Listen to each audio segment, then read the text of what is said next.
Hey there, friends. Steve here. If you're a returning listener, welcome back, and always great to have you with me. If this is your first time, go ahead and boop that like button. Give the episode a little love. It helps more people find these honest, no-pressure conversations. And hey, swing by getoutofdebt.org for the show guide and all sorts of tools to help you move forward. Today, we're tackling a big topic. One that is probably going to stir some feelings. Today, we're talking about Dave Ramsey. Now, before I go any further, let me just say something up front. What I'm about to say about Dave Ramsey may trigger some of you, and I totally understand that. A lot of folks are deeply invested in his message. It feels like common sense. It's rooted in faith, and for many, it's been the first lifeline they've had when it comes to taking control of their money. But all I ask is that you do two things. Number one, listen with an open mind. And number two, independently research what I'm about to share. Come up with your own opinion, not one that anyone, including me, hands to you, because your future deserves your critical thinking. All right, let's just dive in. Let's get something straight right off the bat. Dave Ramsey has helped millions of people. He's a strong voice in the personal finance space, and he's gotten folks to pay attention to their money, take control, and stop living paycheck to paycheck. That's not nothing. That's huge. But just because someone has a big microphone and a passionate following doesn't mean they're always right for you. What bothers me is this idea that there's only one right way to get out of debt, and that you should follow it like a religion.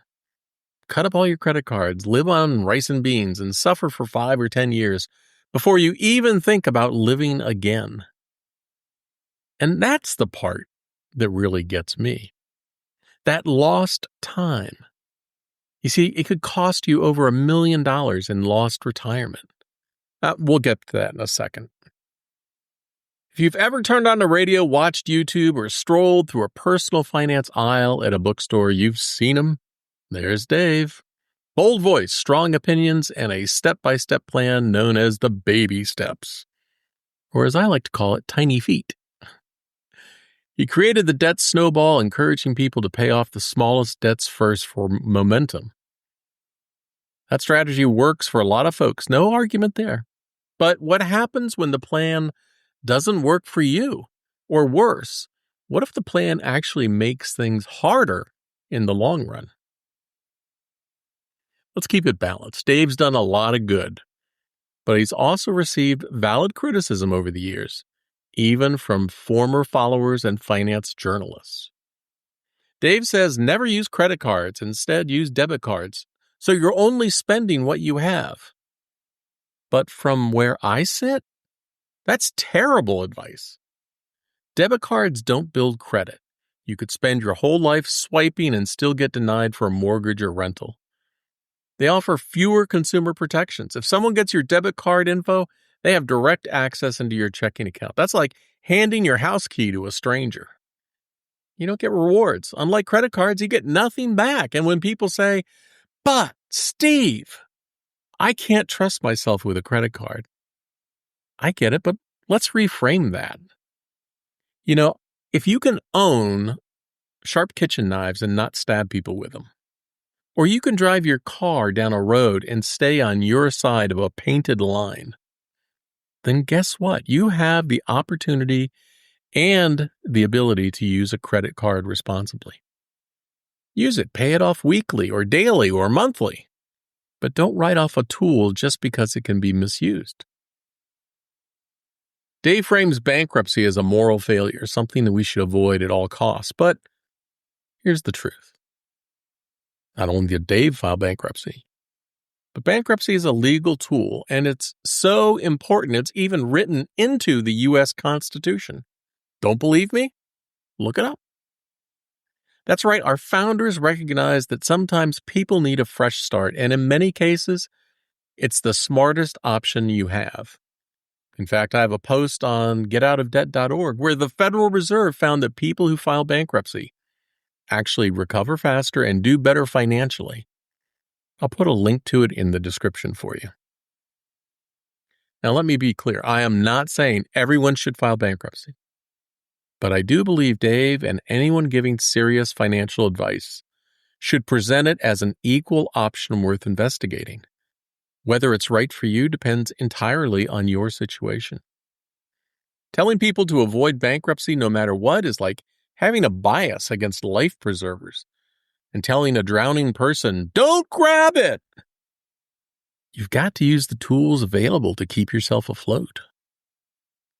I've seen people spend 7, 10 years paying back debt out of guilt and end up with nothing. Meanwhile, others filed bankruptcy, started fresh, and began building savings immediately. And here's something I've always wondered. How many people in their 20s, 30s, and 40s followed the pay it all off advice, and in doing so, unknowingly threw away a sizable retirement fund? Those are the people I feel bad for because they were trying to do the right thing. But the right thing for who?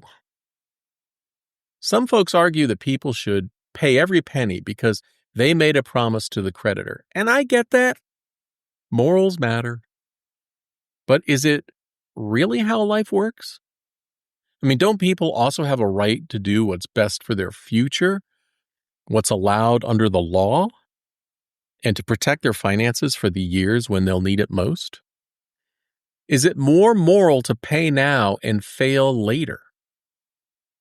And let's not forget, some advice in this space has even encouraged people to stay in financially strained or even toxic relationships just to stick to the plan. That's a controversial stance and potentially harmful if not evaluated carefully. People deserve options that put their safety and long-term well-being first. And that's a serious question worth thinking about. Years ago, I interviewed Helene Olin, author of Pound Foolish, Exposing the Dark Side of the Personal Finance Industry. In her book, which I'll leave a link to in the description, she takes a hard look at personal finance gurus like Dave Ramsey and points out that a lot of that advice that people follow is more about emotional appeal than actual outcomes. Olin's work is a reminder that just because something sounds motivational doesn't mean it's the most effective strategy. And here's the truth. Emotion is the worst accountant. We've got to stop making decisions from guilt or shame and start looking at what the math says. After all, as I've said all my many decades of helping people, debt is just math wrapped in emotion. So this is the part that keeps me up at night. You're told to suffer first. Rice and beans, no credit, no joy. Just pay off all the debt and maybe start saving for retirement. But here's the math. Let's say you're 35. You finally pay off your debt by 45. Sounds great, right? Except you just missed the most powerful compounding years of your life. I got a calculator on getoutofdebt.org that shows how much that delay could cost you. And for a lot of people, it's over $1 million. That's a huge mistake. That's not being dramatic. That's just the math. So let me be fair. Dave gets stuff right too. People do need structure. The debt snowball does work for motivation. And living below your means, it's always smart. But when it comes to credit use, bankruptcy, or long-term investing, the advice needs to be updated for the real world. Meet Mark. He's 38. He follows the baby steps perfectly. No debt, no credit cards, strict budget. But it takes him 7 years to become debt-free. Meanwhile, his coworker, let's call her Sarah. She files bankruptcy at 38, starts saving right away, and by 45, she's got $200K in retirement. 2 people, 2 strategies, 2 very different outcomes. So remember that $1 million mistake we talked about at the beginning? It doesn't have to be your story. All I ask is this. Don't follow a voice just because it's loud. Follow the numbers, ask hard questions, make decisions that actually serve you and your future. And don't do just what's popular. Do what works. So that's it for today, friends. If this resonated with you, I'd love to hear your thoughts. Have you followed advice that felt right but didn't add up? Drop a comment. Let's talk about it. And before you go, boop that like button, subscribe, and check out getoutofdebt.org for calculators, guides, real-world help, and no judgment and no shame, just options. Until next time, stay awesome, be kind to one another, and remember to do good things. See ya. Got a money question keeping you up at night? Well, don't just Google it. Get real answers from real people who actually know what they're talking about. Head to getoutofdebt.org/podcast to ask your question, and you might hear it on an upcoming episode. But hey, if you'd rather keep it private, Damon Day has your back. Visit DAMONDAY.com because getting out of debt is easier with the right help. That's getoutofdebt.org/podcast, where smart money questions lead to smarter money moves.